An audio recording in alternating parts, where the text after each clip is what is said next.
महंगाई की बात करेंगे। वफाकी इदारा शुमारियात ने मुल्क में महंगाई की रिपोर्ट जारी कर दी। अशियाए ज़रूरिया की कीमतों ने अवाम के छक्के छुड़ा दिए। अक्टूबर में महंगाई की शरह 8.91%, जबकि सितंबर में 9.04% रही। मुल्क भर में महंगाई का जिन बेकाबू। इदारा शुमारियात ने भी तस्दीक कर दी।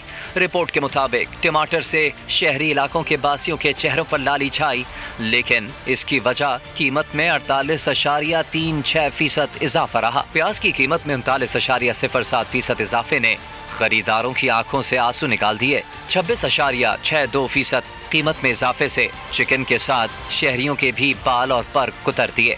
चीनी की कीमत में 4.58% इजाफे ने सारी मिठास ही छीन ली। गंदम के आटे की कीमत में 4.1% इजाफे से महंगाई की चक्की में आम आदमी पिस कर रह गया। आलू 53.14% महंगा होकर अवाम का कचूमर निकालने में पेश रहा। अंडों की कीमत में 43.32 इजाफे से खरीदार के चेहरे पर जर्दी छाई। दाल मूंग 40.94, दाल माश 35.64% महंगी होकर आम आदमी को आटे दाल का भाव बताती रही।